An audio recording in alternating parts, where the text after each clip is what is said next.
마가복음 16장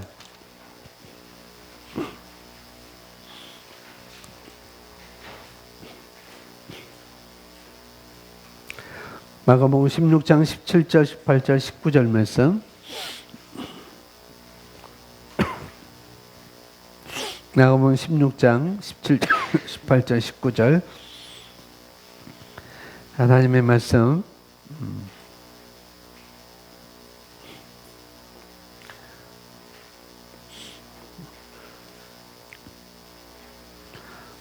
눈으로 보면은 보면 그것이 10%도 저장이 안 됩니다. 네, 여러분 입으로 읽으면은 그것은 100% 저장이 될 수가 있습니다. 믿음으로 입을 열어서 17절, 18절, 19절 성경을 보시면서 우리 함께 읽도록 하겠습니다. 시작. 믿는 자들에게는 이런 표적이 따르리니 곧 그들이 내 이름으로 귀신을 쫓아내며 새 방언을 말하며 뱀을 집어올리며 무슨 독을 마실지라도 해를 받지 아니하며 병든 사람에게 손을 얹은즉 나으리라 하시더라. 주 예수께서 말씀을 마치신 후에 하늘로 올려지사 하나님 우편에 앉으시니라. 아멘. 서로 축복하겠습니다. 나는 오늘 또 기뻐합니다. 나는 오늘 또 즐거워합니다. 나는 그다음 뭐죠? 두 번째? 이미 나에게 필요한 것은 이미 예배되었습니다. 성도님에게 성도님에게 필요한 것은 예비되어 있습니다. 나는 기도하는 것을 습관화드립니다. 나는 성령을 통해서 말합니다. 나는 성령으로 인하여 말합니다. 모든 것 어떤 경우에도 나는 승리합니다. 또 하나 빠졌나요? 다 했어요? 예수님께서 오늘 이 마가복음 16장 17절 우리가 너무나 잘 알고 있는 말씀이고요. 예수님께서 십자가에 죽으시고 3일 만에 다시 살아나셨잖아요. 살아나셔서 제자들에게 보이고 게바에게 보이시고 제자들에게 보이고 120명에 보이고 또 500명에게 또 이렇게 보이시고 내가 부활하신 것을 예수님 부활하신 것을 많은 사람들에게 보여주셨는데 그런 말씀 중에 예수님이 부활하시고 많은 사람들에게 보여주신 그런 장면 중에 한 장면이고 그 장면에서 특별히 제자들에게 그들이 믿음이 없는 것을 다시 한번 되짚어주고 너는 믿음이 있어야 된다라고 이렇게 말씀해 주시고 그들이 지금 현재는 믿음이 없는 것을 믿음이 약한 것을 믿음으로 자기가 가지고 있는 믿음을 가동하지 않는 것을 예수님께서 말씀하시면서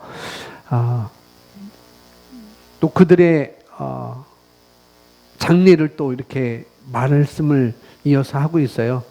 그것은 14절부터 계속 이어지는데 그들이 현재는 이런 믿음을 믿음을 발휘하지 못하고 그 갖고 있는 믿음을 작동하지 못하고 있는 그런 상황 가운데 있지만은 너희가 앞으로는 어떤 사람이 될 거야 라고 16절 15절에서 이렇게 말하고 있습니다. 너희는 온 천하에 다니며 만민에게 복음을 전파하라 라고 명령을 하시고 그들에게 또 당부를 하시고 이렇게 말씀을 하시면서 너희들이 그 복음을 전할 때 그 복음을 믿고 세례를 받는 사람들은 침례를 받는 사람은 구원을 얻을 것이고 믿지 않는 사람은 정죄를 받을 것이다 라고 심판을 받을 것이다 라고 말하면서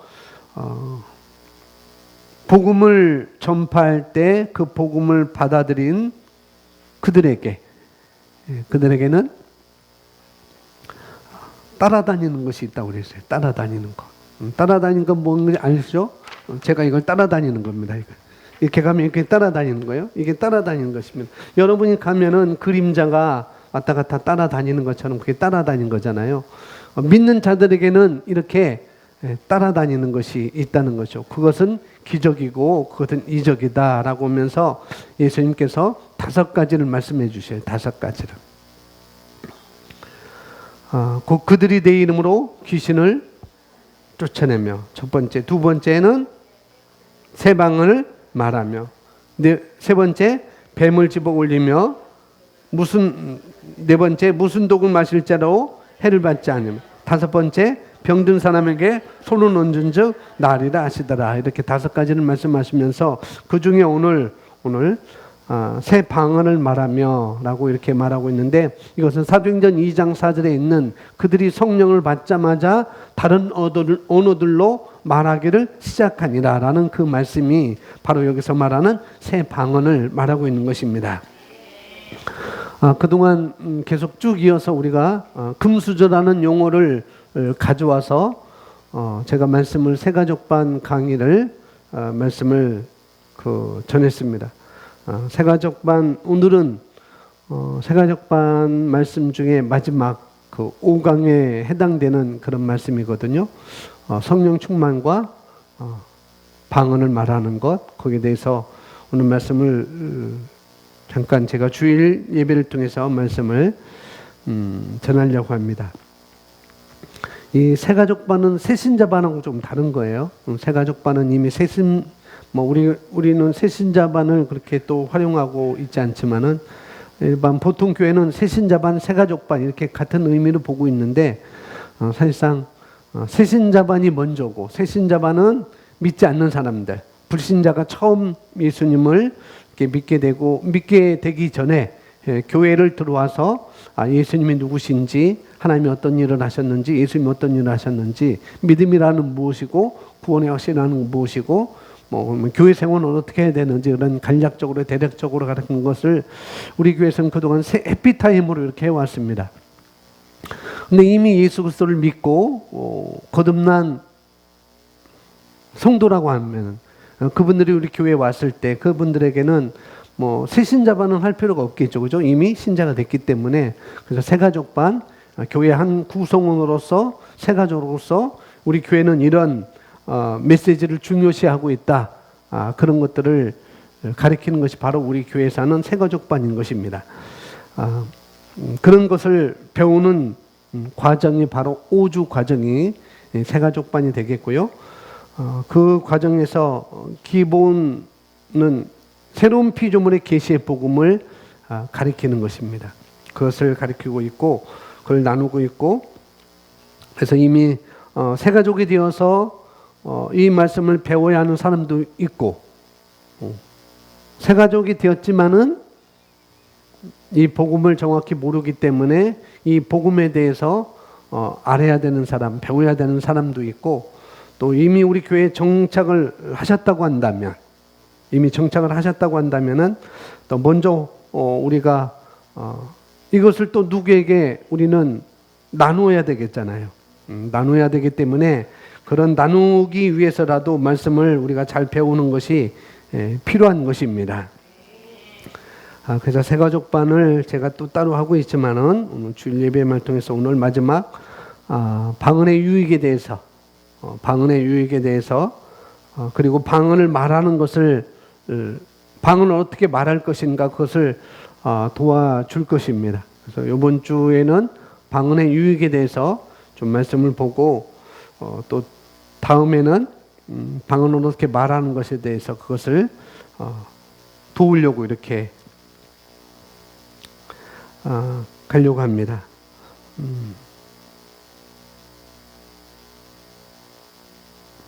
먼저 우리가 확인을 해야 될 것은, 나는 방언을 말하고 있습니다 라고, 나는 방언을 말합니다 라고 하는 성도들도 있겠고, 나는 거듭났지만은 그러나 나는 아직 방언을 하지 못합니다, 나는 하지 않았습니다 라고 하는 그런 분들은 나중에 이 방언을 말할 수 있는 기회가 분명히 있을 것입니다. 그리고 그렇게 방언을 말하도록 돕는다면은 그 도울 때 실패는 없다는 것, 실패는 없을 것입니다. 그러니 기대하셔도 좋습니다. 그 예수를 영접하고 이 복음을 받아들이는 것, 또 예수님을 영접하는 이 복음을 전하는 것, 우리 예수님은 복음을 전하잖아요. 이 복음을 전하는 것 역시 우리는 실패가 있을 수가 없는 것입니다. 여러분, 내가 복음을 전했는데 그 사람이 영접 안 했어요. 그 사람 내가 복음을 전했는데 그 사람이 날 따라오잖아요. 라고 해서 여러분 실패한 것이 아니라는 것이요. 여러분 복음을 전한 것은 실패한 것이 아닌 것입니다. 그건 그가 선택하고 선택하지 않은 것이지, 여러분이 복음을 전해서 그 사람이 따라왔다고 해서 성공한 것이고 따라오지 않았다 해서 실패한 건 아니라는 것을 여러분이 아시고 복음을 전하는데 담대히 전하시면 되겠습니다. 마음 편하셨죠? 마음 편하셨을 거예요. 그런 이해를 갖고 말씀을 나누시면 되겠습니다. 그런 의미에서 우리가 진리를 말한다고 한다면은 우리는 실패를 하지 않는 거예요. 내가 진리를 말하고 있다. 내가 진리를 말하고 있다. 내가 말씀을 따라서 말씀에 반응하고 있다라고 여러분이 하고 있다면은 거기는 실패가 어느 것도 없는 것입니다. 그것이 재정이든 그것이 관계든 그것이 치유든 그것이 섬기는 것이거든 그것이 헌금을 드리는 것이거든 거기는 실패가 전혀 없는 거라는 거죠. 나는 이렇게 했는데 내 생애 가운데 나는 받은 것이 없는 것 같아요. 그것조차도 실패가 아니라는 것. 여러분 그것을 인정하시면 되겠습니다. 자, 마가복음 16장 17절 말씀 다시 한번 우리 함께 읽습니다. 믿는 자들에게는 이런 표적이 따르니 곧 그들이 내 이름으로 귀신을 쫓아내며 새 방언을 말하며. 저는 방언을 말합니다. 손 들어보세요. 저는 방언을 말합니다. 대부분 됐습니다. 손 내려주시고요. 오늘 방언의 유익에 대해서 뭐라고요? 유익에 대해서 말씀을 드리고 나중에 방언을 말하도록 어떻게 방언을 말하는지 어떻게 방언을 말할 수 있는지를 돕는 그런 안내를 해드리겠습니다. 먼저 오늘 말씀은 방언의 유익입니다. 일단 방언이라고 하면 여러 가지 여러분들이 이해를 가지고 있을 수 있겠지만은 그러나 이 방언이라고 하는 것은 오늘 주보에 나와 있는 것처럼 첫 번째 방언은 재창조된 사람의 언어라고 하는 거라는 거죠. 재창조된 인간의 언어. 그러면서 사람은 영이며 혼을 가지고 있고 몸 안에 삽니다. 이것을 말해주고 있는 성경이 너무나 많이 있습니다. 히브리서 4장에서도 말씀하고 있고 오늘 여기 여러분 유인물에 나와 있는 것 데살로니가전서 5장 23절에서도 사람은 영이고 혼을 가지고 있고 몸 안에 살고 있다는 것을 정확하게 우리에게 계시를 해주고 있습니다. 자, 23절 우리 함께 고백하겠습니다. 화평의 하나님 바로 그분께서 너희를 온전히 거룩하게 하시고 너희 온 영과 혼과 몸이 우리 주 예수 그리스도께서 오실 때까지 책망할 것이 없게 보존되기를 하나님께 기도하노라. 아멘. 고음을 조금만 줄여주세요. 고음을 조금만 줄여주시면 되겠습니다. 자, 데살로니가전서 5장 23절 말씀에 하나님께서 우리를 온전하게 거룩하게 하셨다라고 말씀하고 있어요. 화평의 하나님 바로 그분께서 너희를 저와 여러분을 온전히 거룩하게 할 것이다가 아니고 이미 하셨습니다. 하나님께서 저와 여러분을 온전하게 거룩하게 하셨어요. 자, 이 이야기를 하는 것은 거듭난 그리스도인 사람들에게 지금 하고 있는 것입니다. 사람이 거듭나게 되면은 여기서 거듭났다고 하는 것은 구원받았다는 것과 좀 다르다는 것을 우리가 알아야 되겠죠. 나는 구원받았어와 나는 거듭났어는 좀 다른 의미를 갖고 있는 것입니다. 우리는 구원받았을 뿐만 아니라 우리는 구원받은 그리스도인이라는 것. 나는 구원받았어 그리고 나는 거듭났어라고 우리는 말할 수 있어야 된다는 것이죠. 여기 23절에서 온전하게 되었다는 것은 우리가 구원을 받은 것뿐만 아니라 거듭남을 여기서 말하고 있는 것입니다. 거듭남이라고 하는 것은 다시 태어난 것을 또 말하고 있는 것이죠. 무엇이요? 온전하게 되었다는 것이 바로 우리가 거듭난 것을 말하고 있는 것이고 다시 태어남을 말하고 있는 거라는 거죠. 오늘 성경에 보면은 데살로니가전서 5장 23절 보면은 너희의 온 영과 혼과 몸이 우리 주 예수 그리스도께서 오실 때까지 책망할 것이 없게 보존되기를 하나님께 나는 기도해라고 사도 바울이 말하고 있습니다. 이렇게 말하고 있는 것처럼 저와 여러분은 영적인 존재인 것입니다. 그러니까 나는 영이고 혼을 가지고 있고 몸 안에 산다는 것. 그래서 사도 바울이 그렇게 말씀을 하고 있습니다. 그리고 혼을 가지고 있고 우리는 영적인 존재인데 혼을 가지고 있고 몸 안에 살고 있습니다. 그와 같은 영적인 존재인 저와 여러분은 뭐라고요? 혼을 가지고 있고 몸 안에 살고 있습니다. 이처럼 인간이 거듭났다고 이야기할 때, 내가 거듭났다고 이야기할 때 그리스도인이라고 한다면은, 믿는 자라고 한다면은 거듭났다고 이야기할 때 육체가 다시 거듭난 것을 말하는 것은 아니라는 것이죠. 내 육체가 거듭났어 라고 말하는 것은 아니라는 것입니다. 물론 우리는 예수님이 재림하실 때, 예수님이 다시 세우실 때 우리는 부활할 것입니다. 아주 온전한 몸으로 우리는 변화할 것입니다. 그때 변화할 것이고, 지금 여기서 거듭났다고 말하는 것은 우리 육체가 다시 거듭났다는 것은 아니라는 것. 여기서 말하고 있는 것은 우리의 영을 가리켜서 말씀하고 있는 것입니다. 저와 여러분의 영이 거듭날 때 우리 인간은 새로운 언어를 갖게 된다는 거죠. 그래서 여러분 새로운 언어를 갖게 된 거예요. 아주 특별한 것이고 아주 초자연적인 것입니다. 이것은 특별한 거예요. 믿는 자들에게 주어지는 특별한 것. 그 다음에 초자연적인 것인 것입니다. 거듭난 그리스도인이 제일 먼저 이 초자연적인 일, 그것이 뭐냐면은 방언을 말하는 것. 그것이 우리에게 제일 먼저 하나님께서 우리에게 주신 거라는 것. 초자연적인 것을 주신 것. 바로 그것은 우리가 방언을 말하는 것입니다. 그리고 방언을 말하는 원리가 방언을 말하는 원리가 치유를 내가 취하는 것. 치유를 내가 취하는 원리와 같은 그런 믿음의 원리가 기본인 거라는 것. 방언을 말하는 원리, 그것은 내가 치유를 어떤 아픔에서 낫게 되는 그런 원리. 그건 뭐예요? 믿음의 원리잖아요. 믿음의 원리인 것처럼 이 방언을 말하는 것도 믿음의 원리가 기본이 된다는 것이죠. 믿는 자들에게는 이런 표적이 따른다고 그랬구나. 귀신을 쫓아내고 새 방언을 말하는 것이고, 이것은 믿음의 원리를 통해서 우리가 가져오는 것입니다. 그래서 거듭날 때 사람이 거듭날 때 오늘 성경 구절이 많아요. 설명은 까만 글씨는 별로 없고 파란 글씨가 너무나 많습니다. 그래서 파란 글씨는 성경 말씀을 제가 적어 놓은 것이고, 까만 글씨는 거기에 대한 부연 설명을 저희 잠깐 오늘은 적게 써놨습니다. 그래서 사람이 거듭날 때 그 영이 재창조된다는 것. 사람의 영이 거듭날 때 재창조되는 것이고요. 저와 여러분이 하나님을 뭐라고 불러요? 아버지라고 부르잖아요. 아버지라고 부른다고 한다면 그것은 육신의 아버지를 말하고 있는 것이 아니겠죠.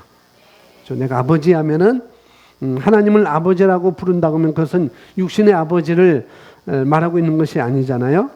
거듭난 나의 영. 거듭난 나의 영. 다시 말해서 본질이, 나의 영이 하나님께로부터 재창조되었으므로, 하나님께로부터 내가 기인되었으므로, 내가 하나님의 말씀으로부터 내가 나았으므로, 그래서 하나님의 말씀이 나를 낳았으므로 우리가 하나님을 가리켜서 저와 여러분이 아버지라고 부르는 것입니다. 그리고 우리는 그분의 자녀가 되는 것이고요. 그러니 저와 여러분이 나라고 하는 것을 인식할 때 우리는 뭐냐면은 나는 누구입니까? 나는 영적인 존재라는 것. 나는 영적인 존재. 나는 영이다라고 말하는 것이 이것이 진리를 말하는 거예요. 나는 영적인 존재입니다라고 말하는 것이 진리를 말하는 것입니다. 또 진리에 동의해서 내가 말하는 거예요. 그 말씀에 동의해서. 제 이름이 뭔지, 제 이름을 모르는 분 하나도 안 계시죠? 저는 기현입니다. 이름이. 기현인데, 나를 가리켜서 기현이라고 하는 것은 나라고 하는 사람의 이름을 붙여 놓은 거예요. 그것이 바로 기현인 것입니다. 저는 또 여러분에게는 목사님이에요. 그러면 나라고 하는 나에게 목사라는 직업을 붙여 놓은 것입니다. 본질은 그렇게 우리가 알아야 된다. 나는 혜림이야. 나는 경이야. 나는 선임이야. 그것은 나가 아니고 나라고 하는 나의 영의 이름을 붙여 놓은 거라는 것. 그러니까 이름이 나가 아닌 거예요. 그죠? 나의 영이 나인 것입니다. 그런 것을 우리가 인식을 해야 된다는 것이죠. 여러분 누구예요? 여러분 누구예요? 나는 영이라는 것이죠. 영이라는 것. 저와 여러분은 영적인 존재인 것입니다. 자, 한번 따라서 고백하겠습니다. 나는 영입니다. 나는 혼을 가지고 있고 몸 안에 삽니다. 나는 영입니다. 나는 혼을 가지고 있고 나는 몸 안에 삽니다. 그래서 저와 여러분이 나 자신을 인식할 때 나는 영이야. 나는 영적인 존재야 라고 말하는 것은 너무나 중요하다는 것입니다. 목사님, 저는 그것이 참 그렇게 말하는 것이 참 어색해요. 그럴 수 있어요. 처음에는 우리가 그럴 수 있습니다. 그럴 수 있는데 그러나 우리는 상태를 말하는 것이 아니라는 것. 내가 영이라고요? 나는 육을 가지고 이렇게 움직이고 있는데요. 그래서 우리는 상태를 말하는 것이 아니라 흔들리지 않는 진리, 실제를 말하는 것입니다.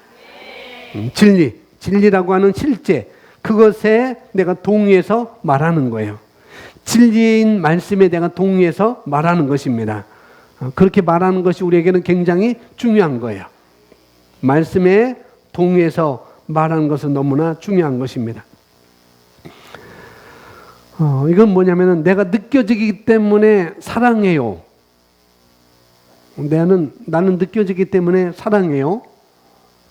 그런 것이 아니라 내 안에 하나님의 사랑이 부음바 되었으니, 나는 부음바 되었으니까 내가 그것을 알고 그걸 내가 알기 때문에 내가 그 진리에 동의해서 나는 사랑합니다. 나는 그 사람을 용서하기로 선택합니다. 라고 우리는 말하는 것입니다.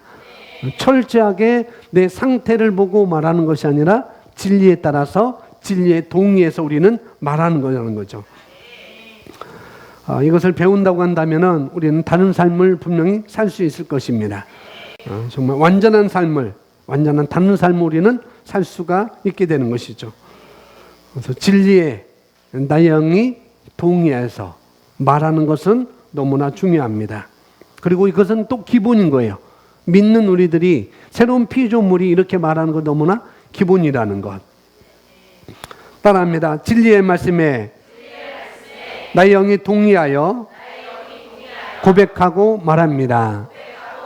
다시 한번 진리의 말씀에 나의 영이 동의하여 고백하고 말합니다. 이렇게 훈련하시는 거예요. 이렇게.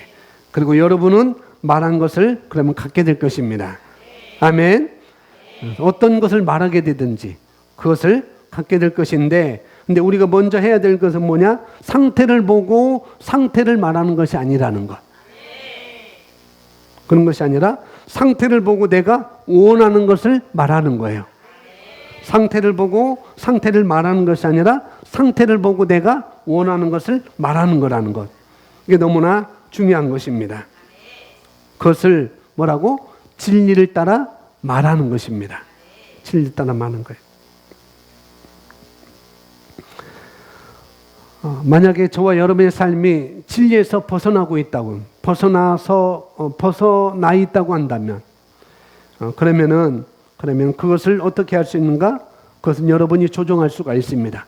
내 삶이 진리에서 벗어나고 있다면, 그러면 여러분은 그것을 조정할 수 있다는 것이죠. 상태를 말하는 것이 아니라 상태를 향해서 진리를 말하는 거예요. 그 말에 동의해서 여러분 입으로 내뱉기를 시작하십시오. 그러면 그것이 해결됩니다. 자, 거듭난 우리들이 어떤 존재인지 잘 설명해 주고 있는 말씀이 바로 고린도후서 5장 17절 말씀입니다. 우리 함께 고백합니다.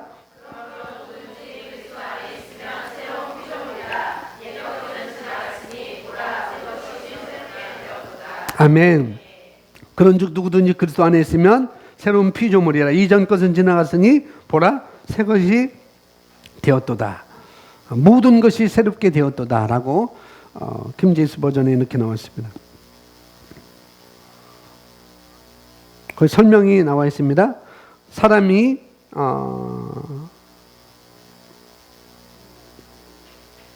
그리스도 안에 있으면, 여기 고린도후서 5장 17절에 누구든지 그리스도 안에 있으면, 그러므로 그리스도 안에 있으면 이라는 말은 그리스도와 연합되었으면, 그리스도와 하나가 되었으면 그런 말씀인 것이고, 또 그리스도 안에 있으면은 말씀과 내가 하나 되었으면 이런 말로 우리가 바꿔볼 수가 있습니다. 거듭난 그리스도인들을 가리켜서 말하고 있는 것이죠. 너희는 새로운 피조물이라. 아멘. 저와 여러분을 가리켜서 너희는 새로운 피조물이야. 너는 새로운 사람이야. 너는 재창조된 사람이야. 새로운 종족이라고 이렇게 말씀을 하고 있는 것입니다. 그러면서 이전 것은 지나갔으니 보라 모든 것이 새롭게 되었도다. 사람이 거듭난 후 하나님께서는 성령님에 의해 그 재창조된 사람의 영에 새로운 언어를 주셨는데 바로 그 언어가 천사의 방언이라고 언급한 것입니다. 고린도전서 13장 1절 고백합니다. 내가 사람들과 천사의 방언을 말한다 해도 사랑이 없으면, 내가 사람의 방언과 또 천사의 말을 할지라도 사랑이 없으면, 그래서 이 말씀은 사랑이 없으면 방언이 아무 의미가 없는 거야 라고 말하는 것은 아니라는 것이죠. 그렇게 사랑이 없으면 방언은 아무 의미가 없어, 그러니까 방언이 필요 없는 거야 라고 이렇게 말하고 있는 것이 아닌 것입니다.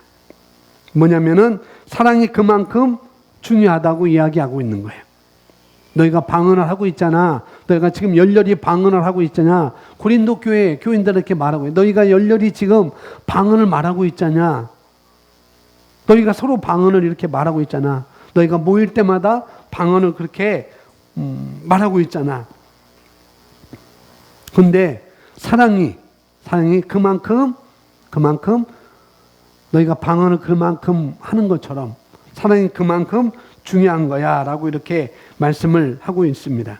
그런데 오늘 방언의 유익에 대해서 들어보시면은 방언은 사랑만큼이나 중요하다는 거예요. 사랑만큼은 아니지만은 그만큼이나 중요하다는 것을 우리가 알 수가 있을 것입니다. 사랑만큼은 아니지만 또 방언이 중요하다는 것을 우리가 알 수가 있다는 거죠. 이 다음부터 내용은 방언의 유익을 9가지, 몇 가지? 9가지 정도로 소개를 하고 있습니다. 1번 우리 함께 읽습니다. 시작. 방언으로 기도하는 것은 하나님과 영적으로 대화하는 효과적인 수단입니다. 다시 한번요.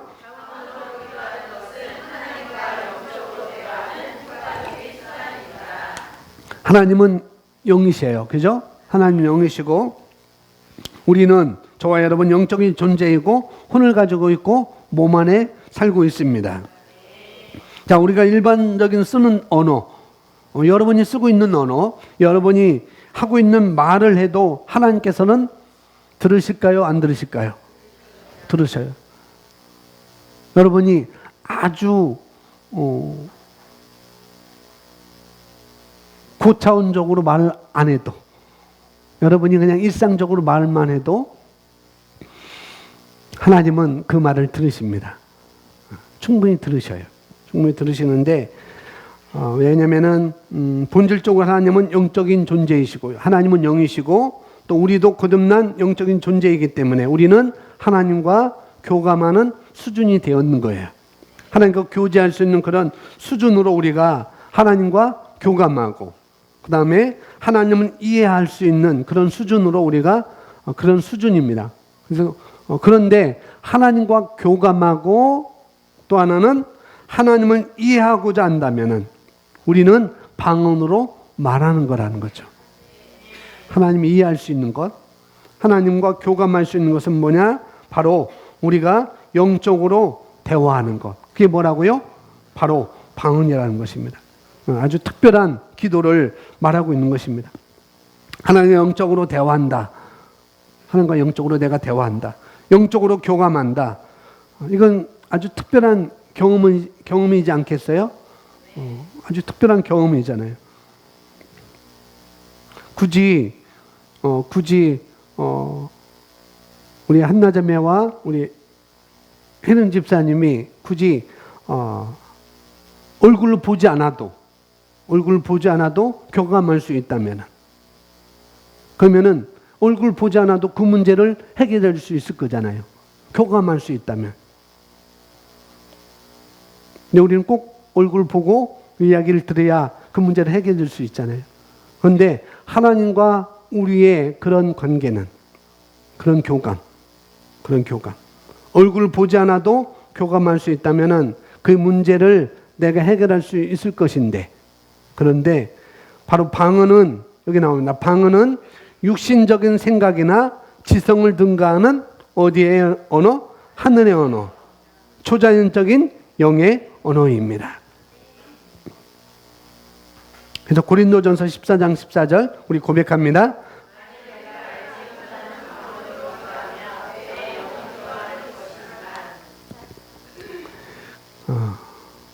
자, 개정은 이렇게 해요. 내가 만일 방언으로 기도하면 나의 영이 기도하거니와.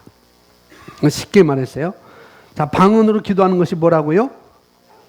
저와 여러분의 영이 기도하는 것입니다.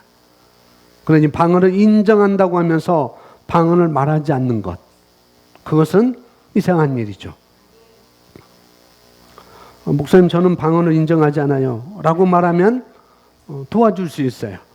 그래서 저 오늘 이 말씀을 들어요. 나는 방언을 인정하지 않아요. 라고 하면 제가 도와줄 수 있습니다. 근데 방언을 인정해요. 성경에서 말하고 있으니까 그 방언을 인정해요. 그러나 그 방언을 말하지 않는 것은 굉장히 이상한 것입니다. 사도 바울이 오늘 말하기를 방언으로 기도하면 이 14장 14절에서 사도 바울이 말하기를 우리가 방언으로 기도하면 내가 방언으로 기도하면 나의 영이 기도하는 거야. 나의 영이 하나님과 교감하고 있는 거야. 그렇게 말하고 있는 것이에요. 그렇게 말하고 있는 거예요. 인정하지만 하지 않는 것은 내가 인정하지만 인정하지 않는 것은 되게 특이한 일입니다. 목사님은 방언을 인정하지만은 방언을 안 한다고 해서 목사를 하지 못하는 것도 아니고 여러분이 성도로서 방언을 인정하지만은 그러나 하지 않는 것은 하지 않는다 해서 삶이 그렇게 나빠지는 건 아닙니다. 절대 그런 건 나빠지는 거 아니에요. 그러나 하면 유익이 있다는 거죠. 안 해도 나빠지지 않아요. 그 삶은. 그러나 하면은 더 유익이 있는 것이죠. 그럼 어느 것을 선택하겠어요? 하는 거, 유익이 있는 것. 되게 더 유익이 있는 것을 우리가 선택할 거 아니겠어요? 자, 유다서 1장 20절. 유다서 1장 20절. 우리 함께 고백합니다.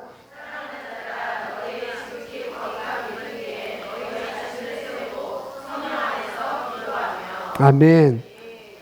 여러분이 방언으로 말하거나 방언으로 기도하는 것은 기도하는 성령으로 또 성령 안에서 기도하는 거라는 거죠. 여러분이 방언으로 기도하는 것은 성령 안에서 기도하는 것입니다. 그래서 영어로 기도하겠습니다, 방언으로 기도하겠습니다 하고 하는 것은 성령 안에서 기도한다라고 표현할 수가 있는 거라는 거죠. 우리가 늘 말하죠. 사랑하는 자들을 알 때 그들은 바로 저와 여러분을 말하고 있다는 것, 거듭난 그리스도인들을 말하고 있다는 것을 우리가 아시면 되겠습니다.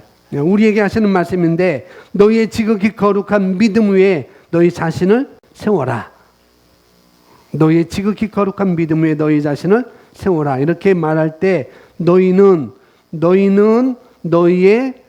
자신을, 이런 말들은 모두 다 뭐냐면은 내 혼을 가리켜 말하는 것이 아니고, 내 육을 가리켜서 말하는 게 아니고, 나의 영을 가리켜서 말하는 거라는 거죠.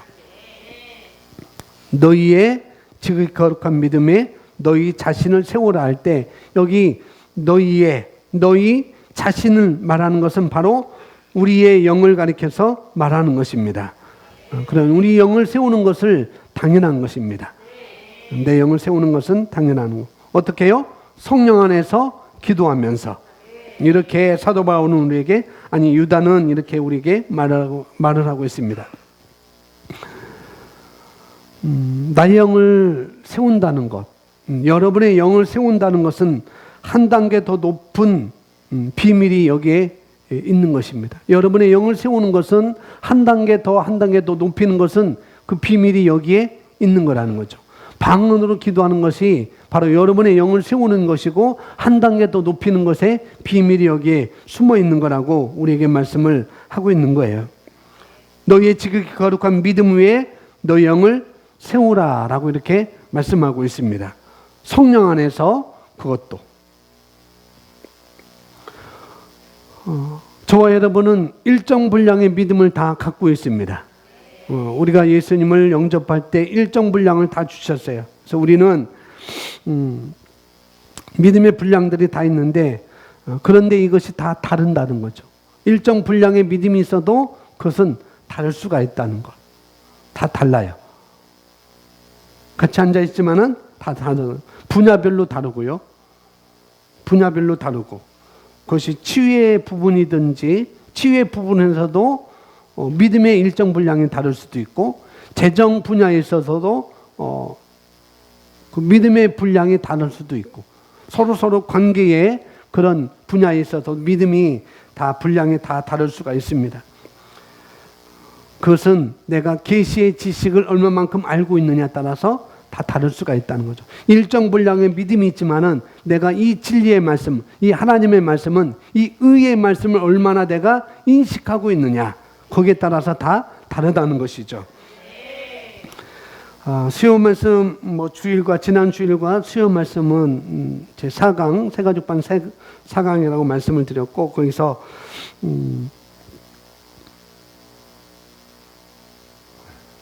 어저께 오두막에서도 그런 것이 있었어요. 상처받은 사람이 해결할 수 있는 도구가 있다는 것. 그게 뭐라고 그랬어요?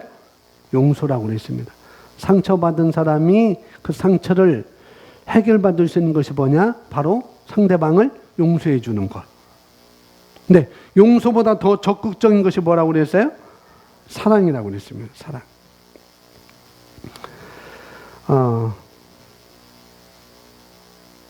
누가 진리에 대해서 맞지 않는 말을 했어요. 진리는 이런 것인데, 그 사람이 진리에서 벗어났기 때문에 진리는 이런 겁니다 라고 말을 해 주었습니다.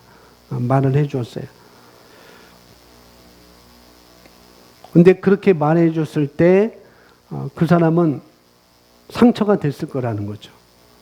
진리를 내가 말해 줬는데 진리에 벗어났기 때문에, 진리와 다른 말을 하기 때문에 진리는 이런 것입니다 라고 그렇게 말해 줬는데, 그 사람은 상처를 받을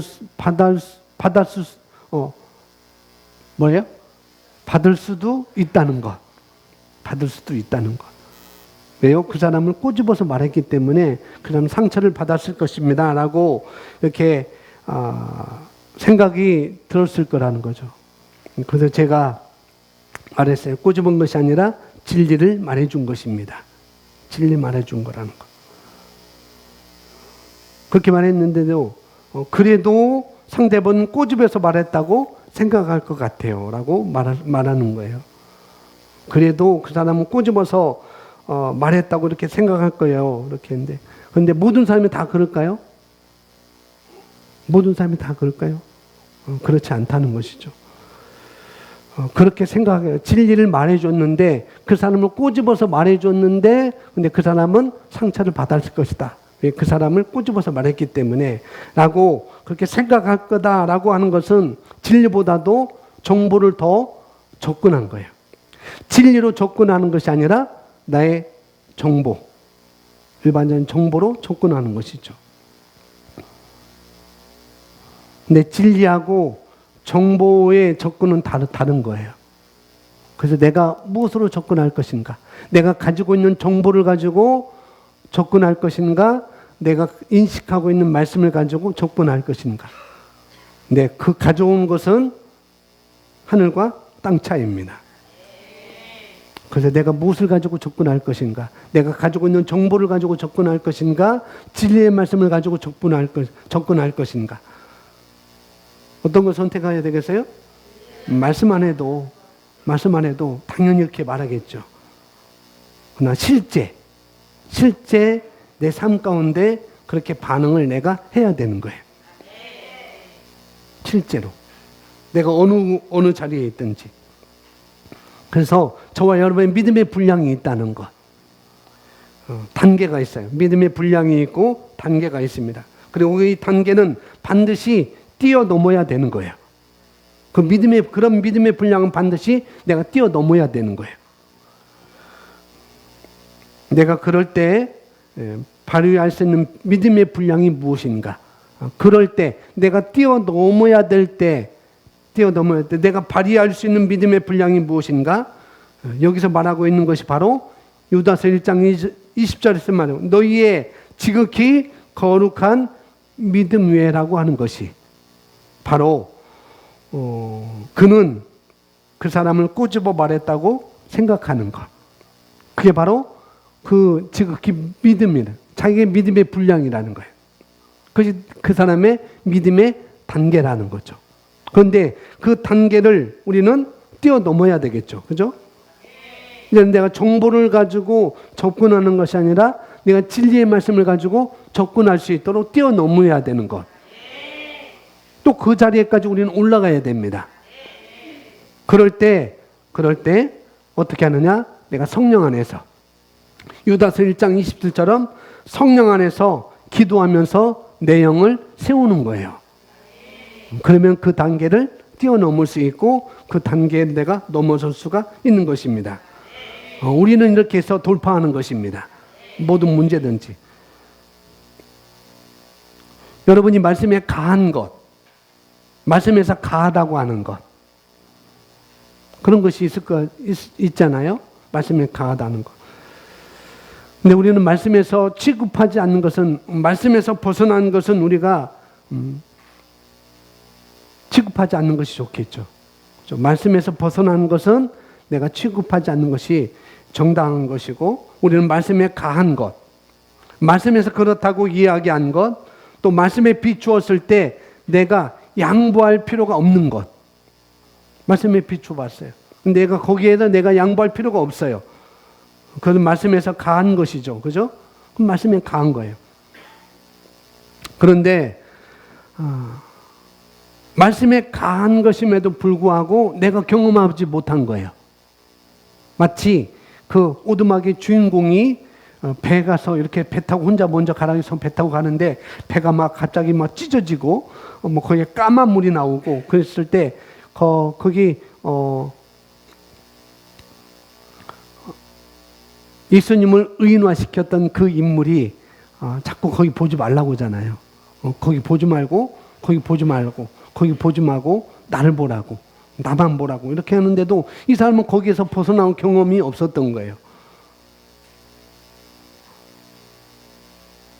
말씀에 가함에도 불구하고 내가 경험하지 않았기 때문에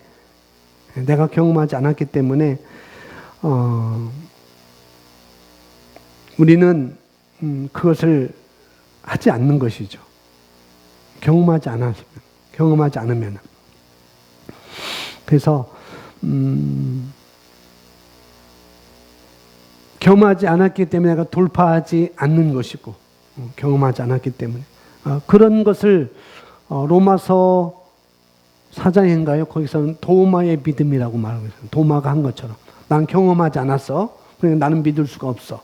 그때 예수님은 내가 경험하지 않고 내가 보지 않고 믿는 것이 너에게 복된 거야 라고 말씀하고 있잖아요. 내가 말씀은 가한 것인데 진리는 그렇게 말씀하고 있는데 하나님의 말씀은 나를 그렇게 말하고 있는데 내가 경험해 보지 않았기 때문에 내가 돌파하지 않는 거라는 거죠. 그럴 때 어떻게 합니까? 그럴 때 어떻게 하면 되겠어요? 그럴 때 어떻게 해요? 그럴 때 내가 누구인지를 인식하는 거예요. 내가 누구와 함께 있는지를 인식하는 것. 내가 누구인지 인식하는 것. 그게 아주 중요합니다. 경험해 보지 않았다 할지라도, 내가 돌파해 보지 않았다 할지라도 그 상황에서 나는 어떻게 하는가? 내가 누구인지를 인식하는 것입니다. 그러면은 돌파할 수 있는 것이고, 그러면 뛰어넘을 수가 있는 거라는 거죠. 두 번째는 그것도 내가 가하다고 불러와야 되는 거죠. 이것도 내게 가하다라고 불러와야 되는 것이고, 그럴 때 어떻게 하는가? 우리는 열렬히 기도하는 것입니다. 불러와야 되고 또한 더불어서 열렬히 기도하는 것. 그러면 그것을 뛰어넘을 수가 있습니다. 그래야지 우리가 성장하는 것이고, 그래야지 우리가 확장되어지는 것이고, 그래야지 여러분의 역량이 넓어지는 것이고, 우리가 피할 길이 아니라는 거죠. 피해서 될 것도 아닌 것입니다. 그러니까 여러분 앞에 만나는 길을 피하지 마십시오. 그런 상황이 온다 할지라도 피하지 마시기 바랍니다. 우리에게는 그럴 만한 것이 없어요. 피해야 될 것이 없습니다. 우리가 피해서 갈 만한 것이 하나도 없습니다. 그럼에도 불구하고 여러분이 어떤 상황과 어떤 문제에 있을 때 하나를 피하게 되면, 하나를 타협하게 되면, 하나를 내주게 되면, 나머지 것도 분명히 피해야 될 거예요. 왜? 하나 내줬기 때문에 그것이 연결고리가 돼서 또 다른 것도 여러분 내줘야 될 것이고, 그러면 여러분이 입지가 좁아지는 거예요. 입지가 좁아지는 거죠. 만약에 여러분이 음식을 이렇게 자주 이렇게 먹다 보면은 나는 안 먹어지는 음식이 있습니다라고 이렇게 말하는 분들이 있어요. 그래서 그것을 조금 꺼려하는 분들도 있는데, 물론 그 사람의 기호일 수도 있어요. 기호. 나는 이것을 좋아하고 나는 이것을 좋아합니다라고 기호일 수도 있겠지만은 또 그게 멋일 수도 있어요. 나는 이런 건 안 먹고 나는 이런 것만 먹어라고 멋일 수도 있어요. 기호일 수도 있고 그 사람의 멋일 수도 있고, 그렇죠? 그럴 수도 있는데 그렇게 우리가 쌓여지기 시작하면은, 나는 이건 먹을 수 있고 나는 이건 못 먹어라고 이렇게 한다면은, 그것이 자꾸 쌓여지게 되면은 인생이 좁아진다는 거죠. 인생이. 그렇게 하다 보면 우리가 풍성해지지 않습니다. 분명히 그럴 수가 있어요. 그러니 그런 건 역시 먹는 것 하나도, 여러분이 먹는 것 하나도, 어떤 분은 냄새가 나서 못 먹는다고 이렇게 하는 분도 있고, 어떤 분은 느끼한 게 싫다고 해서 말씀하시는 분도 있고, 어떤 분은 물컹물컹해서 나는 그런 촉감이 싫어서 안 먹는다라는 분들도 있고, 그렇습니다.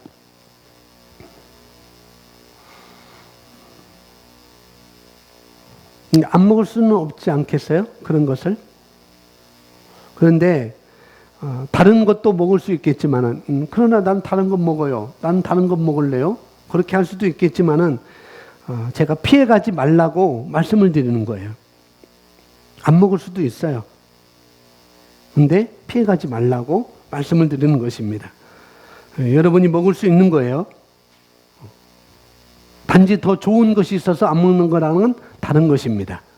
그런 입지가 좁아지니까 나는 원래 이런 것은 안 먹는다고 하는 것은 다른 거라는 것. 다른 좋은 것이 있어 먹는 거와 나는 원래부터 이런 것은 태어나면서 지금까지 한 번도 입에 대지 않았습니다. 그래서 앞으로도 입에 대지 않을 것입니다 라고 말하는 것과는 다르다는 것입니다. 먹는 것 하나조차도 우리는 그렇게 하는 거예요. 하나님은 우리에게 다 주셨습니다. 우리에게 다 주셨어요. 작은 것 하나가 큰 차이를 만든다는 것. 그걸 우리가 아셔야 되겠고, 우리가 살면서도 마찬가지라는 것. 그것은 삶의 태도인 것입니다. 내 삶의 태도.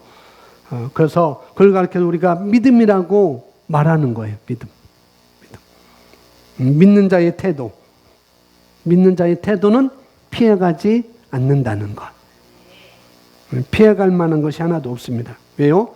너희 안에 계신 이가 세상에 있는 자보다 크다고 말씀하셨어요.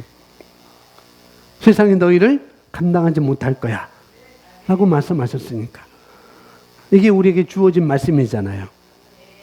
새로운 피조물들에게 주어진 말씀이잖아요.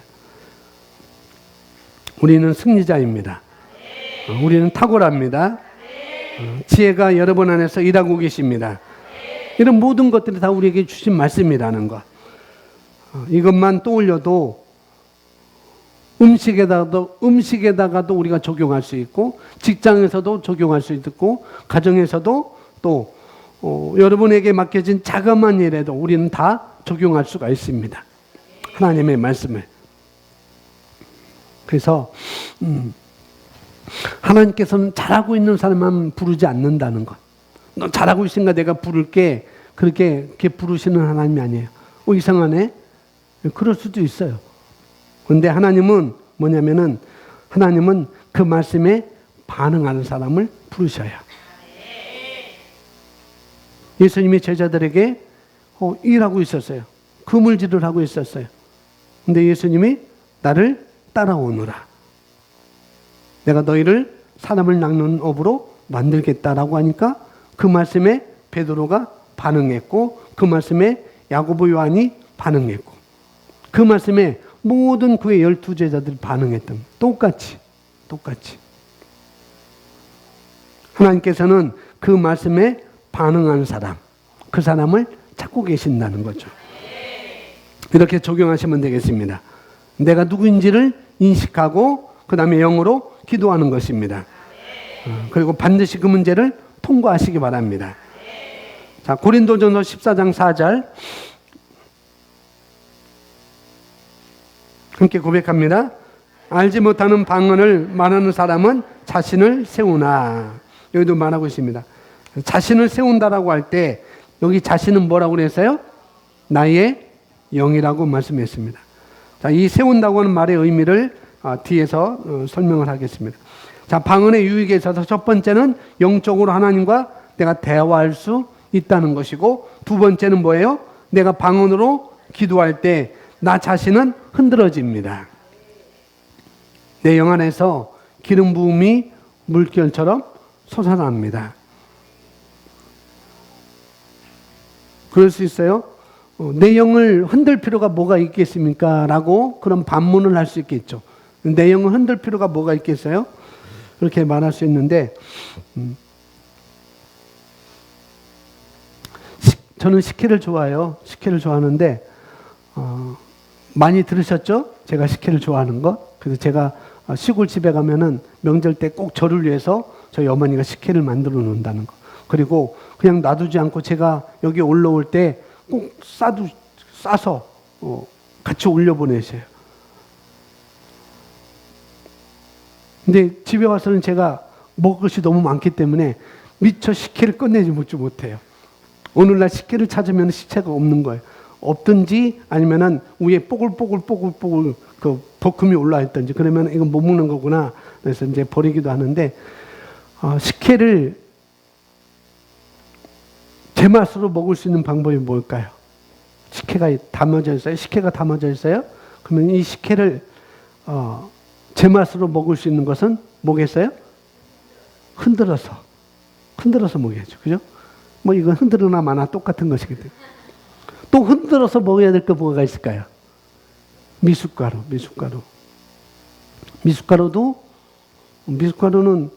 막 타놓고 뭐 한 2, 3분만 있으면은 다 내려가요. 그죠? 근데 그냥 먹으면은 맹물, 단물만 먹어요. 정작 미숫가루, 그 보리가루는 우리가 먹지 못하는 것이죠. 그것을 먹으려면은 흔들어서 먹어야 되는 거죠. 그래야 제맛을 우리가 느낄 수가 있습니다. 그 말씀을 여기서 드리고 있는 거예요. 마찬가지로 우리가 내 영으로 기도할 때 내 영이 흔들어진다는 것. 내가 방언으로 기도할 때 내 영이 흔들어지는 거예요. 내 영 안에서 기름 부음이 물결처럼 솟아나는 것입니다. 이렇게 표현하고 있습니다. 자, 요한복음 7장 38절 우리 고백합니다. 나를 믿는 자는 성경의 말씀과 그 배에서 생수의 강들이 흐르리라 하고 하시니 아멘. 내 배에서 성령님이 내 안에 계시니까, 저 여러분 안에 계시니까 내가 방언으로 기도할 때 내 안에 있는 그 생수의 강이 내 입을 통해서, 저와 여러분의 입을 통해서 흘러 넘치는 것입니다. 흘러 넘치는 것. 여러분 가정의 대부분 사는 집에 욕조가 있잖아요. 욕조가. 그래서 목욕탕 가지 않고 욕조에서 샤워를 하거나 욕조에서 잠깐 따뜻한 물에 몸을 담글 때 그렇게 꽉 차게 물은 담지 않잖아요. 그죠? 웬만큼 담아놓고 내가 쑥 들어가면은 물이 샥 흘러 넘치잖아요. 욕조 밖으로. 그런 것처럼. 내가 영으로 기도할 때 여기서 말씀처럼 생수의 강이 흘러 넘치는 것입니다. 내가 영으로 기도할 때 내 배에서 생수의 강이 흘러 넘쳐서 나를 채우는 거예요.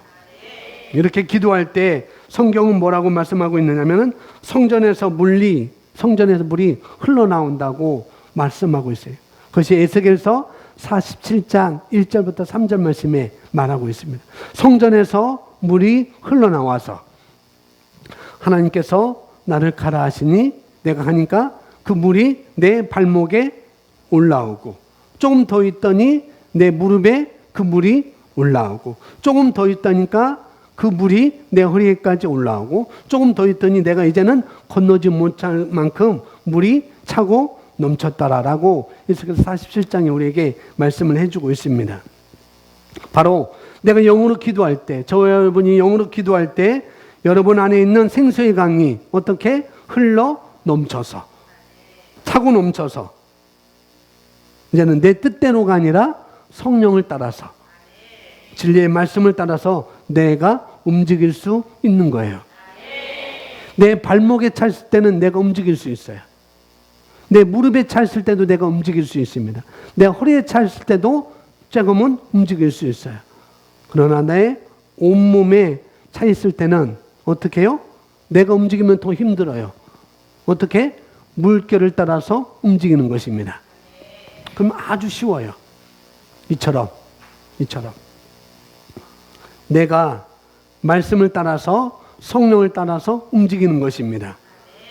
그럴 때 내가 움직일 수 있는 것이고, 그럴 때 우리가 두려움이 없는 거라는 거죠. 그럴 때 우리는 담대함을 가질 수가 있습니다. 그런 상태가 되는 것, 그런 것을 유지하는 모형이 바로 에스겔서 47장 1절부터 3절 말씀의 내용인 거예요.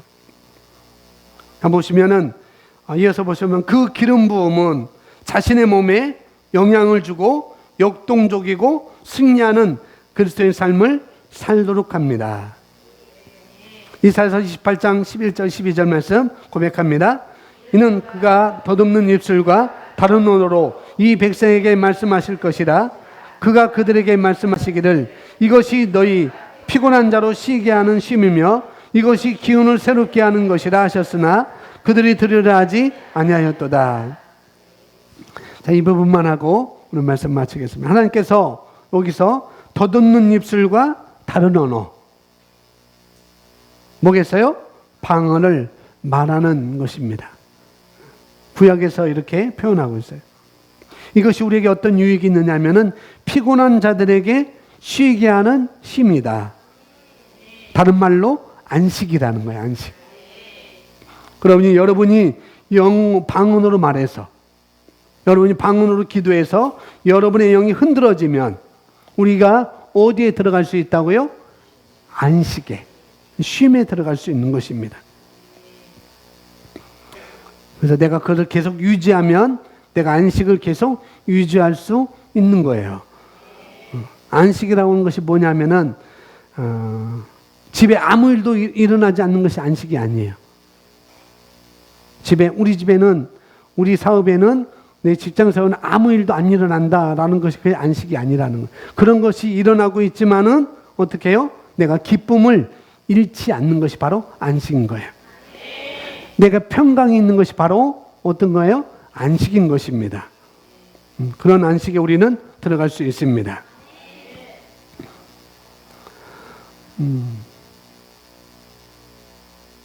그리고 여기 안식을 갖게 하는 것이고 마지막에 이것이 기운을 새롭게 하는 것이다 라고 말씀하고 있습니다. 이것이 기운을 새롭게 하는 것이다. 아까 말씀드린 것처럼 식혜를 흔들어야 제맛인 것처럼, 미숫가루를 흔들어야 제맛인 것처럼 우리가 그냥 살 수도 있어요. 우리가 그냥 마실 수도 있어요. 그런데 내가 방언을 말함으로 내 영을 흔들게 되면, 여러분 영을 흔들게 되면 정말로 새로운 힘을 갖게 된다고요. 새로운 힘을. 이것은 육체에까지 영향을 주는 것입니다. 방언 기도하면은 내 육체에까지 영향을 주는. 그래서 방언을 말하던 사도 바울이 육체의 가시가 있음에도 불구하고, 사람들의 괴롭힘에도 있음에도 불구하고 어떻게 했어요? 그가 방언을 말함으로 사도 바울은 넉넉히 이길 수가 있었던 것입니다. 육체의 가시가 있음에도 불구하고. 그래서 우리가 방언을 말하는 것은, 방언으로 기도하는 것은 내 육체에까지 영향을 준다는 것이죠. 그걸 인식하면 되겠습니다. 마지막, 내 생각에도 역사함으로 영의 세계로부터 오는 가장 정확한 신호를 잡을 수 있고, 또한 더 높은 차원의 영광으로 옮겨갈 수 있습니다. 자, 이런 표현, 영의 세계로 오는 가장 정확한 신호를 잡을 수 있다.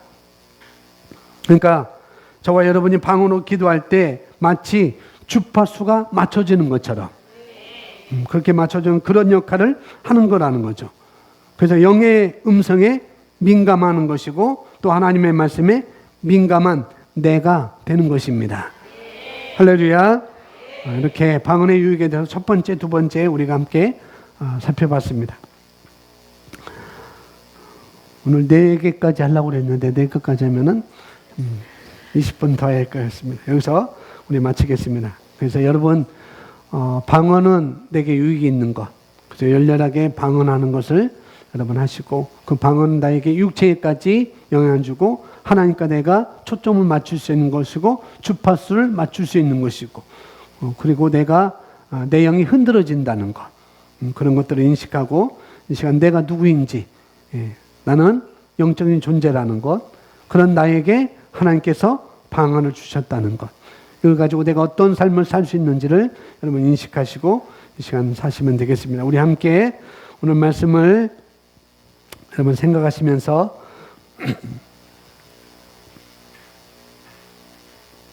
여러분 방언으로 기도하셔도 되고요, 소곤소곤 방언으로 기도하셔도 되고, 방언으로 기도하는데 크게 하지 마시고 소곤소곤으로 방언 기도하시고, 여러분 또 모국어로 이렇게 기도하시면 되겠습니다. 우리 함께